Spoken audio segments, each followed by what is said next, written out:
नमस्कार दोस्तों, स्वागत है आपका हमारे YouTube चैनल पर। मैं हूं महेश। जिन नरेंद्र मोदी का खुद का नारा है कि एक हैं तो सेफ हैं, उन्हीं की सरकार में हिंदू को बांट कर देखने का आरोप क्यों लग रहा है? क्या नरेंद्र मोदी भी कांग्रेस वाला कांड कर रही है? यह सवाल इसलिए पूछना पड़ रहा है क्योंकि मौजूदा सरकार ने वह किया जिससे हिंदू में ही अपर कास्ट और लोअर कास्ट की खाई और भी बड़ी होती जाएगी। एक समय था जब कांग्रेस सरकार कम्युनल वायलेंस बिल 2011 लाना चाहती और उस बिल का मूल आधार था कि दंगों में हमेशा मेजॉरिटी ही दोषी दिखेगी और माइनॉरिटी हमेशा पीड़ित रहेगी। तब बीजेपी और अरुण जेटली ने इसका कड़ा विरोध किया था। यह कानून बराबरी के खिलाफ है। आज आप विडंबना देखिए, मोदी सरकार के तहत यूजीसी वही काम शिक्षा के क्षेत्र में कर रही है।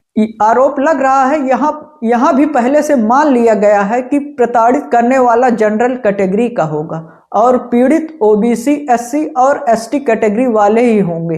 वोट बैंक के लिए आज वही एंटी मेजॉरिटी मानसिकता अपनाई जा रही है जो कभी कांग्रेस की पहचान हुआ करती थी। क्या शिक्षा के मंदिरों को भी हम इसी वोट बैंक की राजनीति के अखाड़े में तब्दील कर रहे हैं? इस वीडियो में आज आपको वो बताने जा रहा हूं जो या तो मेन स्ट्रीम मीडिया से गायब है या फिर सोशल जस्टिस के नाम पर सही ठहरा दिया जा रहा था। 13 जनवरी 2026 को यूजीसी यानी यूनिवर्सिटी ग्रांट कमीशन ने एक नया रेगुलेशन जारी किया, promotion of equity in higher education 2026। UGC का कहना है यह नियम एनईपी 2020 की इक्वालिटी और इंक्लूजन की सोच पर आधारित है और इसका मकसद कॉलेजेस और यूनिवर्सिटीज में भेदभाव से निपटना है। सुनने में बहुत अच्छा लगता है, इक्विटी और इंक्लूजन, लेकिन जब आप इसकी बारीकियों में जाएंगे तो आपको भी झटका लगेगा कि ये क्या कर दिया मोदी सरकार ने। ये तो जनरल कैटेगरी के साथ कांड ही हो जाएगा। यूजीसी जो नया नियम लाया है उसके मुताबिक यूजीसी ने उच्च शिक्षा संस्थानों में जातिगत भेदभाव रोकने के लिए promotion of equity in higher education institute regulation 2026 लागू किया है। जातिगत भेदभाव तो किसी के साथ भी हो सकता है, लेकिन यह नियम खास तौर पर एससी, एसटी, ओबीसी कैटेगरी के छात्रों को सुरक्षा देता है। हर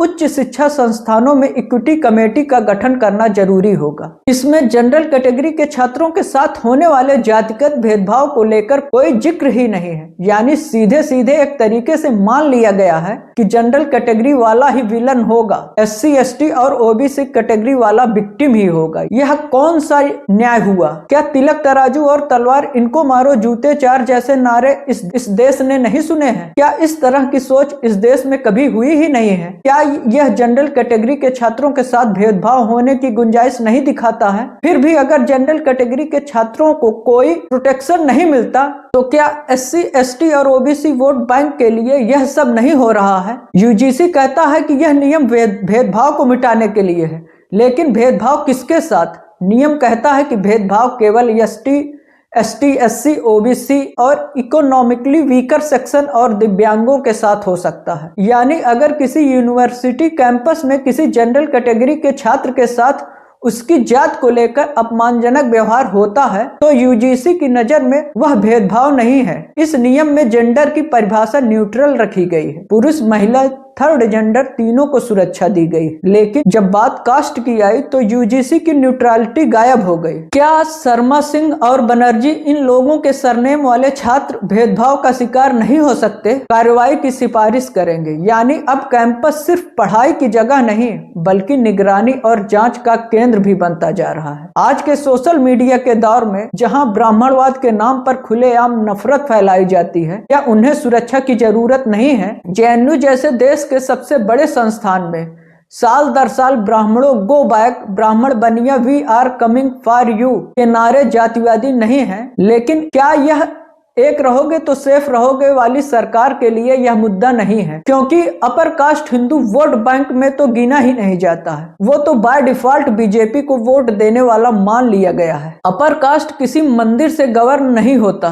किसी लाउड स्पीकर से इसको वोट कहाँ डालना है यह बताया नहीं जाता है। वो वोट जाएगा, बीजेपी को चुन के आ जाएगा, मान लिया गया है। यूजीसी का नया नियम मानकर चल रहा है कि जनरल कास्ट सिर्फ अपराधी हो सकता है, पीड़ित नहीं। यही हर तरफ चर्चा हो रही है, यही सवाल हर जगह उठ रहा है।